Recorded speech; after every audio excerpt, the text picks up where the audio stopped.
Bonsoir à toutes et à tous, nous sommes très heureux de nous retrouver encore ce soir. Nous espérons que vous allez bien, que vous portez bien et on est vraiment heureux de pouvoir encore partager la bonne parole de Dieu, ouvrir la Bible ensemble et nous faire du bien au travers des Saintes Écritures. J'aimerais vous poser cette question ce soir. Vous est-il déjà arrivé d'être dans une situation tellement difficile, tellement grande, les obstacles sont tellement lourds que vous avez cette impression que vous ne vous en sortirez pas? Cette situation vous semble insurmontable, tellement grande, que l'impression est que cette situation, cette épreuve, cette difficulté vous paraît être un géant, une montagne que vous ne pouvez pas déplacer. Et on réalise souvent que dans ces situations, le plus grand obstacle, les plus grands géants, en fait, sont dans nos cœurs. Ils résident dans nos cœurs, dans toutes ces choses qui peuvent venir dans nos cœurs, dans nos pensées, et qui vont nous déstabiliser, nous éprouver, nous mettre en difficulté. J'aimerais lire avec vous ce soir un texte qui montre la situation du peuple de Dieu, du peuple d'Israël qui se retrouve devant un géant. Et vous savez déjà de quel texte je parle. Ce texte se trouve dans 1 Samuel au chapitre 17. Lisons ensemble dans 1 Samuel au chapitre 17. Nous commencerons la lecture, nous ne lirons pas tous les versets, mais nous commencerons la lecture à partir du verset 4. Un homme sortit alors du camp des Philistins et s'avança entre les deux armées. Il se nommait Goliath, il était de Gath, et il avait une taille de 6 coudées et un empan. Nous lisons au verset 8. Le Philistin s'arrêta, et s'adressant aux troupes d'Israël rangées en bataille, il leur cria. Pourquoi sortez-vous rangés en bataille? Ne suis-je pas le Philistin? Et n'êtes-vous pas les esclaves de Saül? Choisissez un homme qui descende contre moi. S'il peut me battre et qu'il me tue, nous vous serons assujettis. Mais si je l'emporte sur lui et que je le tue, vous nous serez assujettis et vous nous servirez. Le Philistin dit encore, je jette en ce jour un défi à l'armée d'Israël. Donnez-moi un homme et nous nous battrons ensemble. Saül et tout Israël entendirent ces paroles du Philistin et furent effrayés et saisis d'une grande crainte. Au verset 16, le Philistin s'avançait matin et soir et il se présenta pendant 40 jours. Et puis à partir du verset 23, tandis qu'il parlait avec eux, voici le Philistin de Gath nommé Goliath s'avança entre les deux armées, hors des rangs des Philistins. Il tint les mêmes discours que précédemment, et David les entendit. À la vue de cet homme, tous ceux d'Israël s'enfuirent devant lui et furent saisis d'une grande crainte. Chacun disait, avez-vous vu s'avancer cet homme? C'est pour jeter à Israël un défi qui s'est avancé. Si quelqu'un le tue, le roi le comblera de richesses, il lui donnera sa fille, et il affranchira la maison de son père en Israël.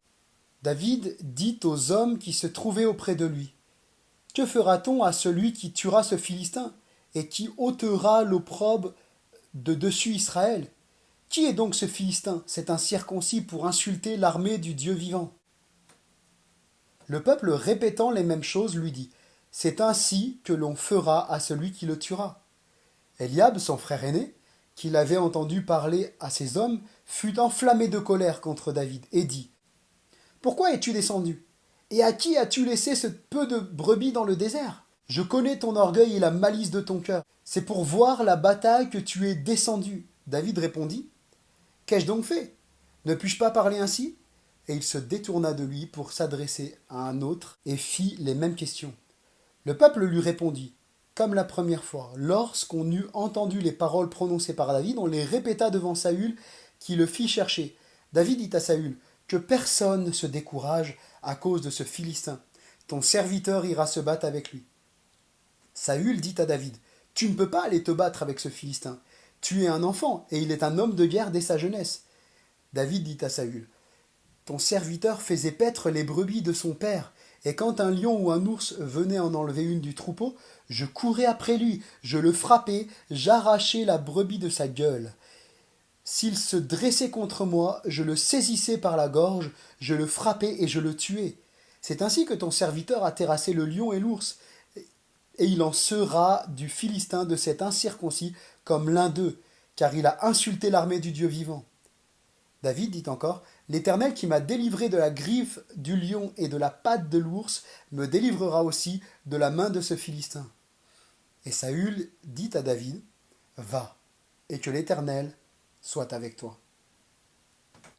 L'un des premiers géants qui bien souvent nous paralyse, je dirais nous tétanise quand nous nous trouvons dans la difficulté, dans l'épreuve, ce premier géant, c'est la peur. La peur. Il est écrit au verset 11, Saül et tout Israël entendirent ces paroles du Philistin. Ils furent effrayés et saisis d'une grande crainte. Et puis au verset 24, il est également écrit, à la vue de cet homme, tous ceux d'Israël s'enfuirent devant lui et furent saisis d'une grande crainte. Quelle peur pouvait animer le peuple d'Israël? Quelle peur à tel point que devant ce Philistin, devant ce géant qui vient combattre contre eux, ils s'enfuient. Premièrement, la peur de souffrir. Face à un tel géant qu'est Goliath, on ne s'attend pas à sortir indemne du combat. Il va y avoir des dommages collatéraux. Il va y avoir des souffrances, il va y avoir des blessures. Et bien souvent, quand nous passons par des temps d'épreuve, quand nous sommes face à nos géants, face à ces géants qui veulent nous paralyser, il y a un géant intérieur, c'est celui de la peur de souffrir.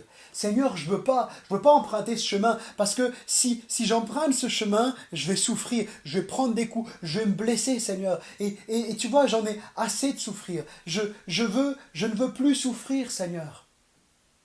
David aurait pu aussi emprunter ce chemin de la facilité, en évitant la souffrance, en n'allant pas combattre.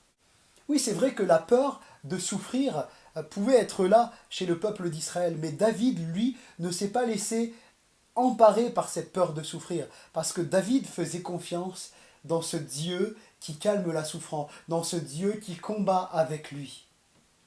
Secondement, la seconde peur, c'est la peur de mourir.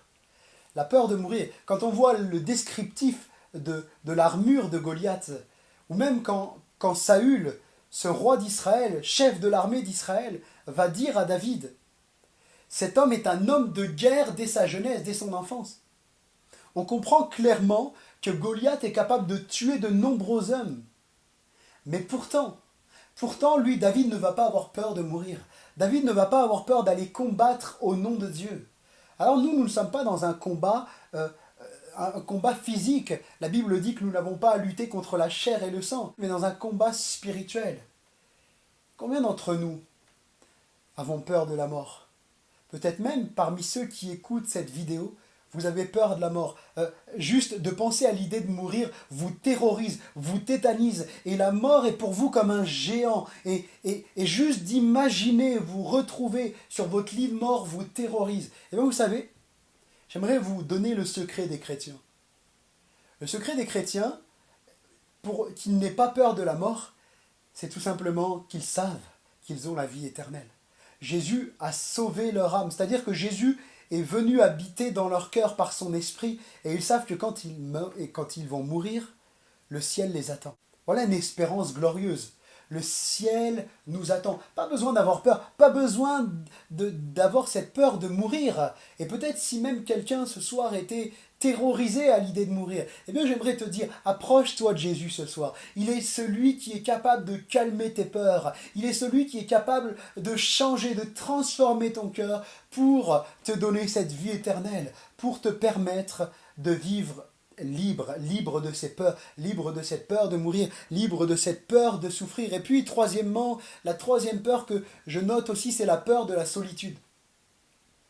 Imaginons-nous à la place d'un soldat qui peut-être serait vaillant, zélé et dit « Je vais aller combattre contre ce Goliath, je vais aller combattre, même si je dois souffrir, même si je dois mourir, je vais aller combattre. » Mais en fait, s'il va combattre, c'est seul.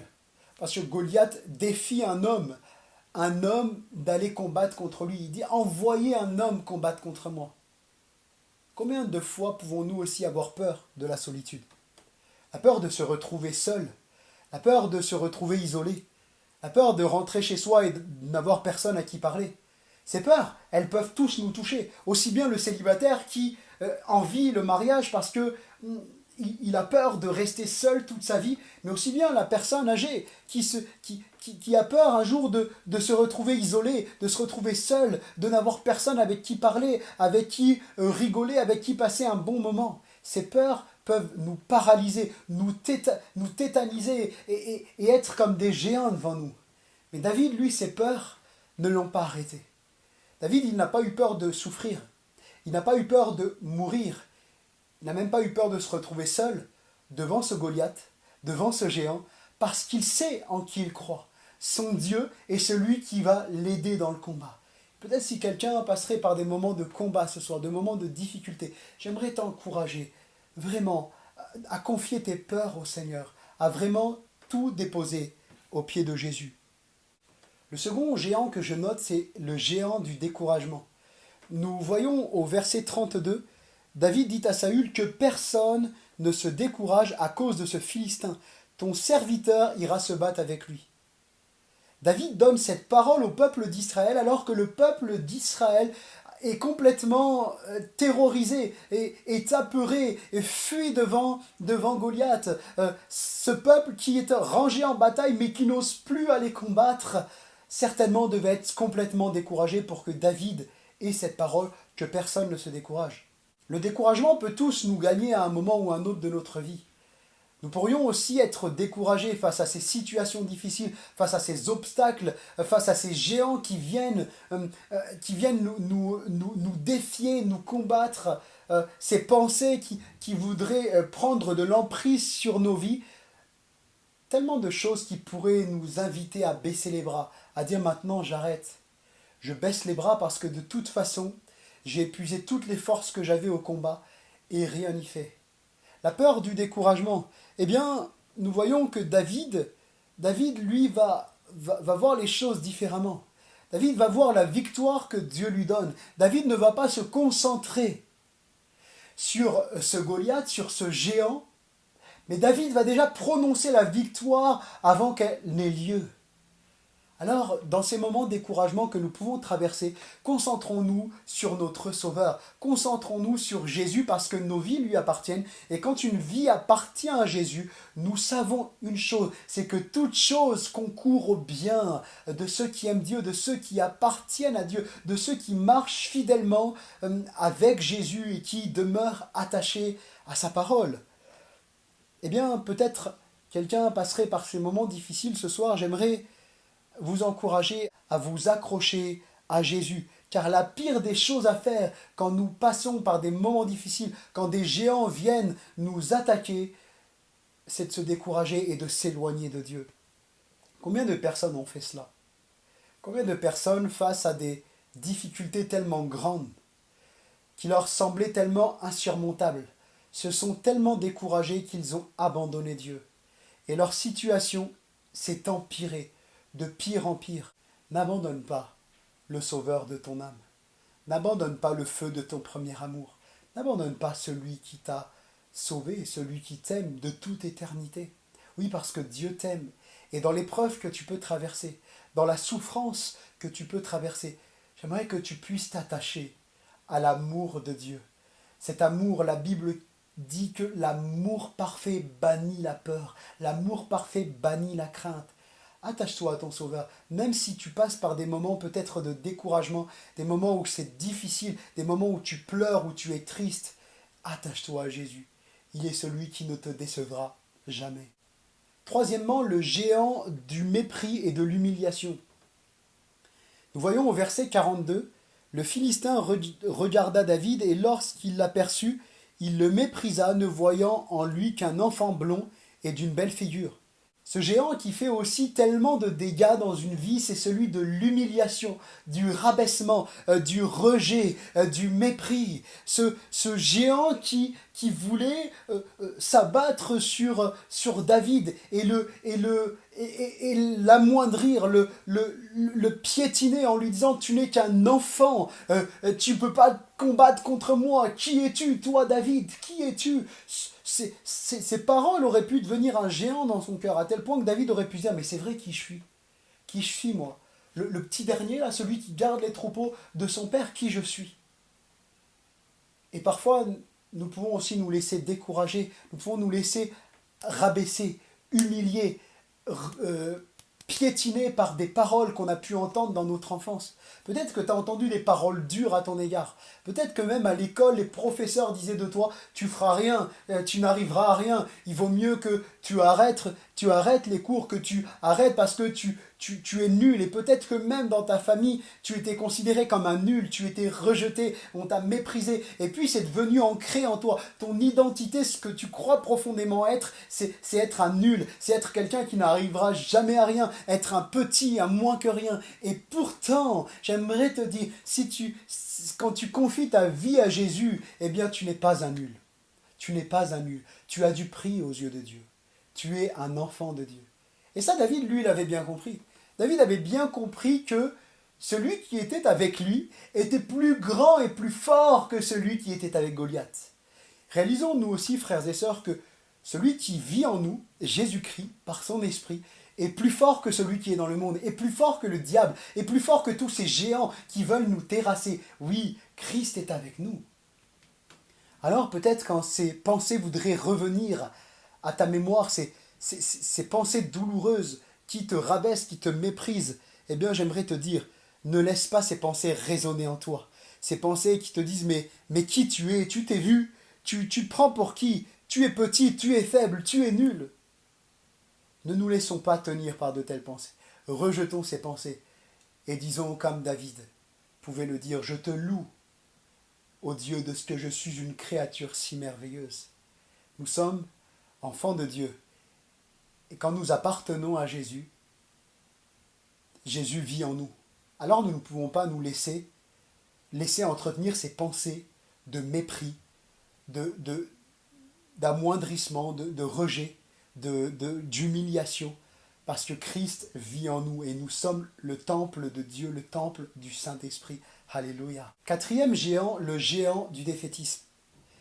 Au verset 33, Saül dit à David, « Tu ne peux pas aller te battre contre ce Philistin, car tu es un enfant, et il est un homme de guerre dès sa jeunesse. » Combien de fois nous sommes-nous dit également, quand nous passons par des difficultés, des épreuves, quand nous sommes face à des défis, quand nous sommes face à des géants, je n'y arriverai pas.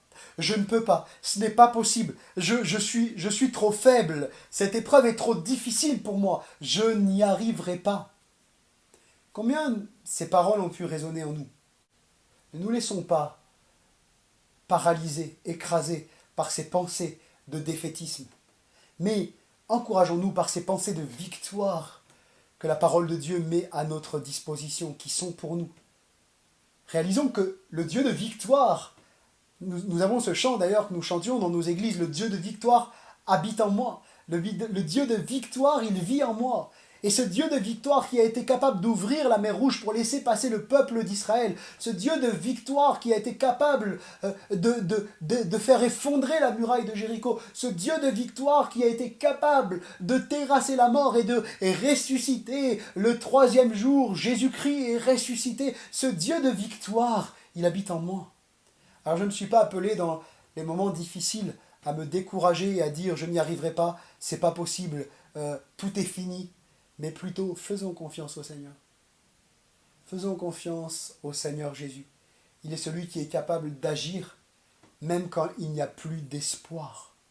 Même quand il n'y a plus raison d'espérer. Il est le Dieu du tout est possible. Et d'ailleurs, Jésus dira, tout est possible à Dieu. Rien n'est impossible à celui qui croit. Alors, ne nous laissons pas gagner par ces pensées de défaitisme. Quel géant te paralyse ?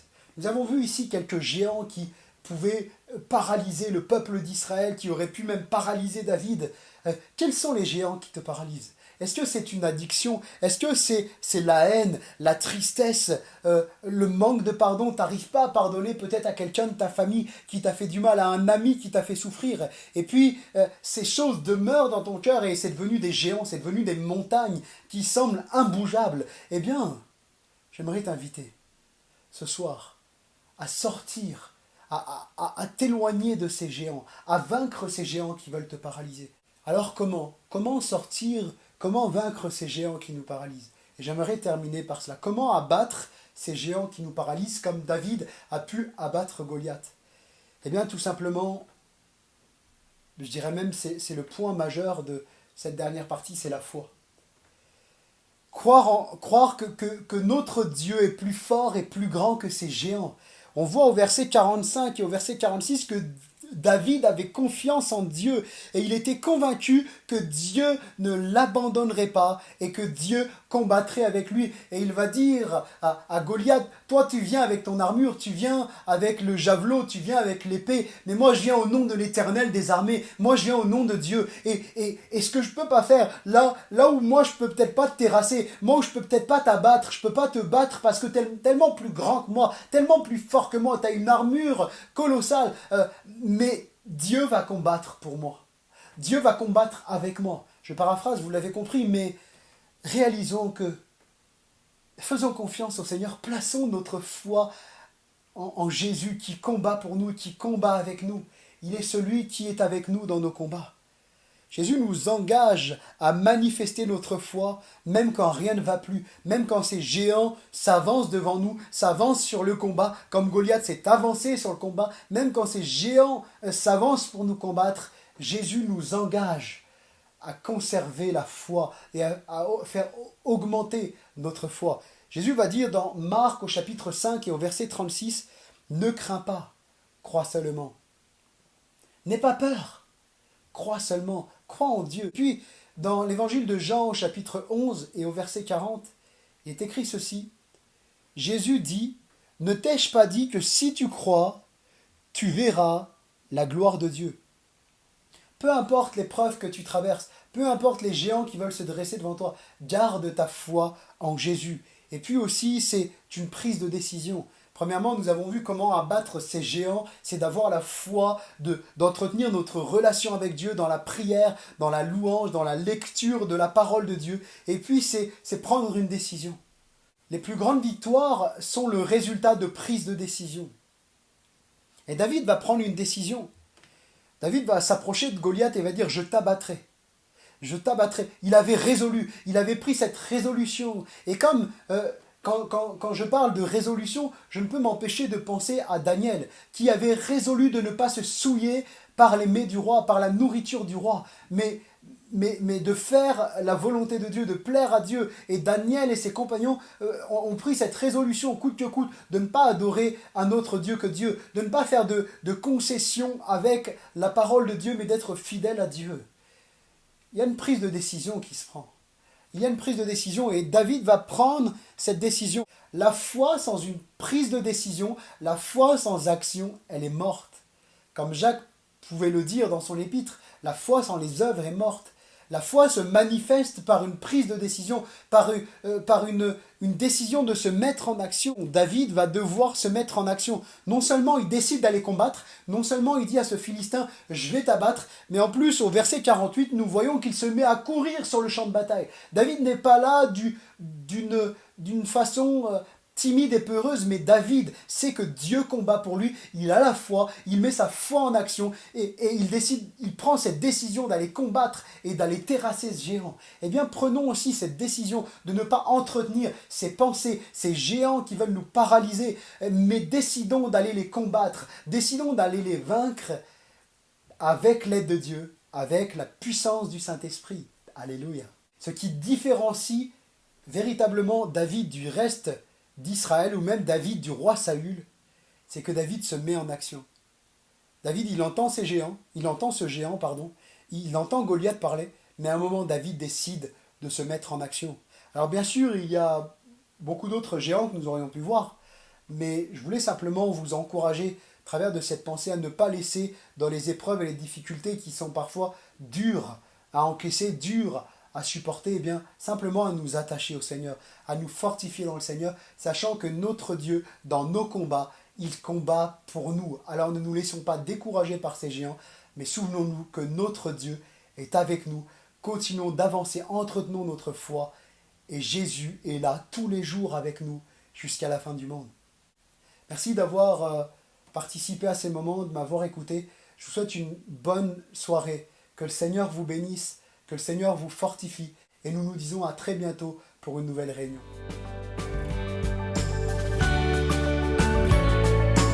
Merci à tous de nous avoir suivis. Nous vous donnons rendez-vous chaque mardi et jeudi à 19 h, ainsi que le dimanche à 10 h. N'hésitez pas à vous abonner à notre chaîne YouTube. Vous pouvez également nous suivre sur notre page Facebook. Pour toute question ou demande de prière, vous pouvez contacter l'équipe pastorale qui se tient à votre disposition via le site internet add-dijon.com. Que Dieu vous bénisse.